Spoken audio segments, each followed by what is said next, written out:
Well, welcome back. This is another edition of, well, we could call it pastoral thought, but this is more of kind of a devotional thought based on a Bible reading rather than some sort of theological debate. It's been, for me, it's been a bit of a different week. Maybe you would say an unsettling or unnerving week. Just a little bit, not terrible, but a little bit of adversity that's caused me to think on some things. And so I thought I'd maybe share some things with you. Obviously, if you notice, I'm sitting not in the office to record this video, but I'm actually in the foyer or the entranceway along the side. And that would bring us to the first thing that happened this week that many of you will be aware of. We had vandals who have vandalized the roof of the church a couple of times. They've been up two weekends in a row, not this past weekend, but in prior. And we've had the damage repaired to the vents, at least we thought we had.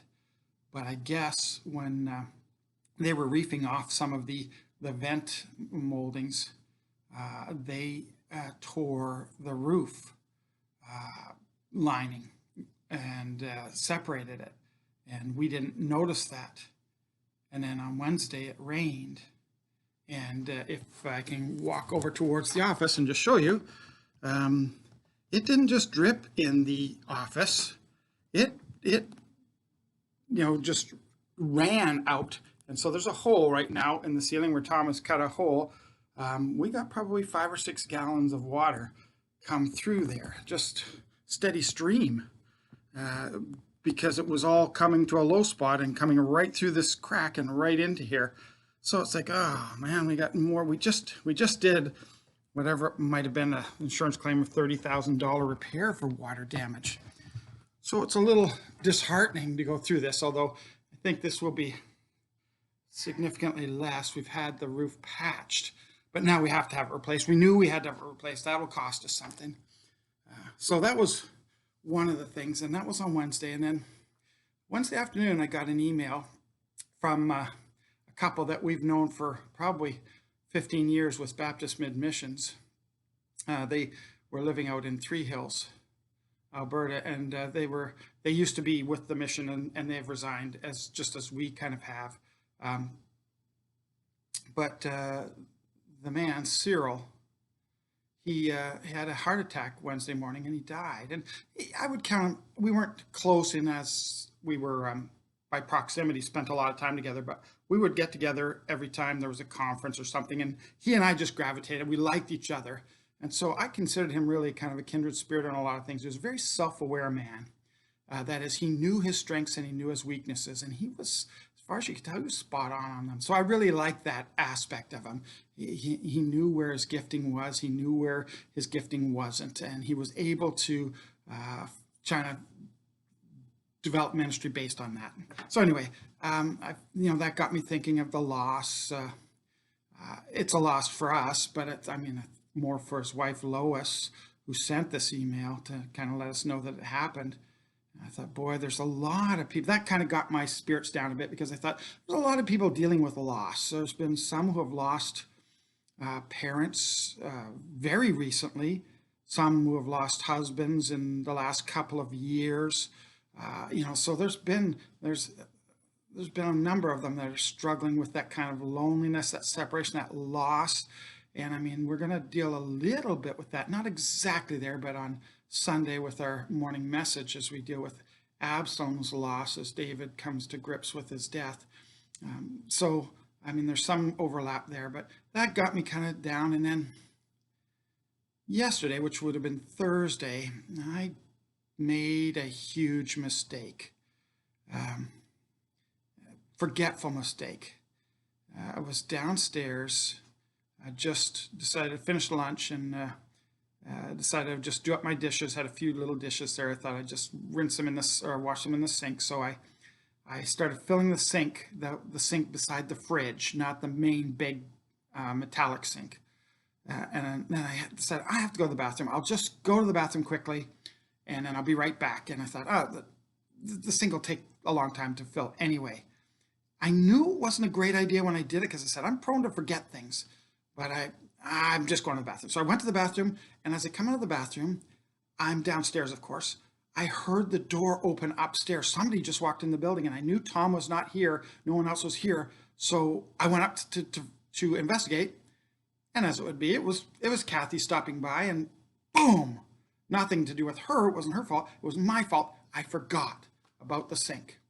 And so I had a wonderful discussion with Kathy for, I don't know, 3/4 of an hour, and then Rick stopped by and we had more discussion, and it was actually going really good until I came back downstairs and I heard the water, and it wasn't pouring into the sink. It was dripping or running down onto the floor. And I looked, and the entire kitchen floor was flooded. Flooded. And so, oh, what a mess. Now, fortunately, it didn't track out onto the main fellowship hall. It was contained, but it did track under the wall a bit and into the utility room. It's like, oh, what a mess. So got out the wet vac and sucked up that, and then realized it had drained through some of the drawers in the kitchen by the sink. And so they are, we dried them out, but they're probably going to swell. Well, they have swollen somewhat, and I haven't tried to put them back in yet. I've just been letting them dry out. It's like, oh, have I, as Tom says, you forced the kitchen renovation. Maybe I have. But those kind of events just started getting me feeling down, like what's going on? I've transitioned back downstairs. This is my makeshift office since the other one is not really usable, just to complete this video. But as I was saying, it's been a disconcerting week, and as you think on the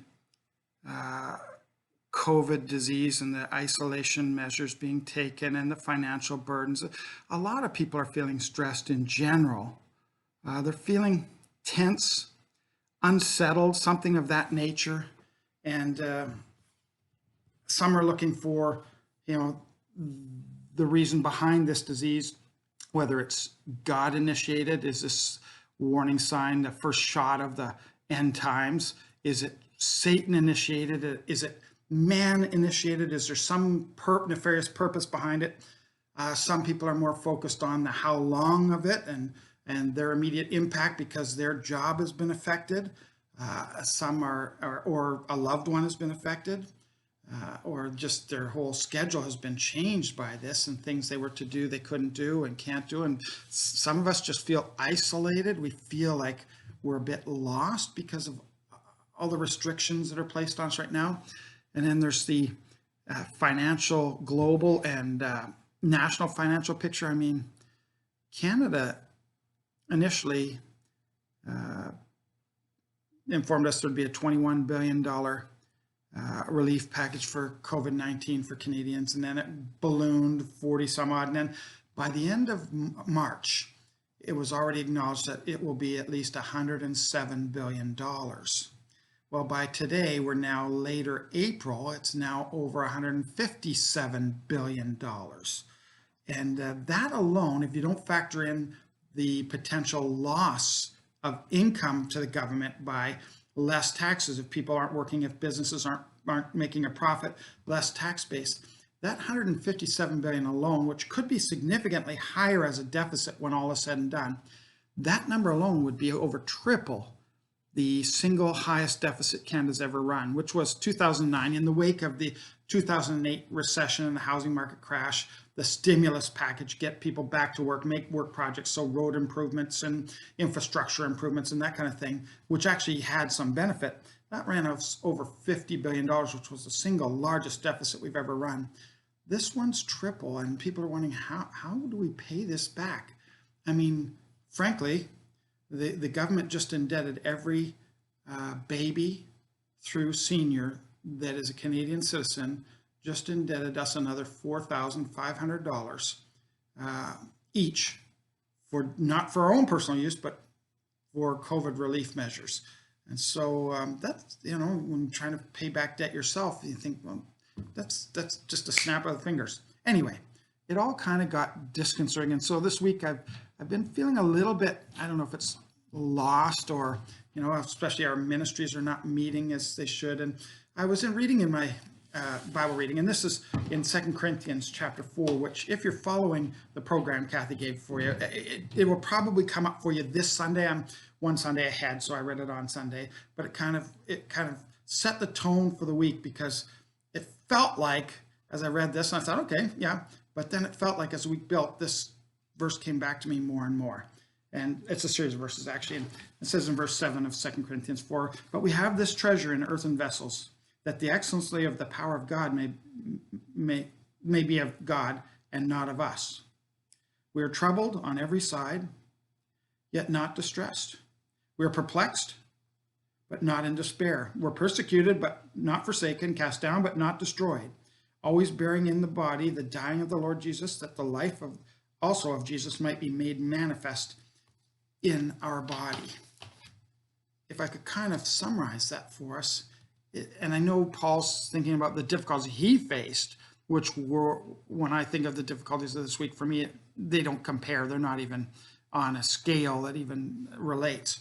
But what he's saying is, our faith was made for times like this. This is where the world panics, the world gets depressed, the world doesn't know how to cope. Yet we do. A light shines through us. In fact, the verse before that talks about, in verse 6, but God, who commanded the light to shine out of darkness, has shined in our hearts to give the light of the knowledge of the glory of God in the face of Jesus Christ. He's saying, there's going to be dark times in our lives. Our faith is meant for this. This is a more opportunity for us to shine. We have a hope. This is not our world, even though it may be crumbling. I mean, financially at least, and it could be a sign of more things to come. This is not where we put our faith. Our faith sits in Christ and in the future that is reserved in heaven for us. And so I just want to encourage you that if you're feeling a little down, it's probably because we're focusing on those problems, because the world is focusing on the problems without solutions. We need to be focusing on the Lord, spend some time with him. It always seems to redirect my priorities. I get a little down, I spend some time in the Word, and it's like, oh yes, God still sits on the throne. God is sovereign. God is not taken off guard by this. In fact, this is an act of his sovereign will. And so he is allowed, if not orchestrated this, I would say orchestrated this. And so he knows what he's doing, and he has given us promise after promise that he will not leave us nor forsake us, that he has not appointed us unto wrath, that we are children of the light, and that the darkness shall not overtake us. And so I just encourage you, if you're down a little bit, to spend a time in the Word. Just remember your identity. We need not panic. We may be distressed, but we're not forsaken. God bless you all.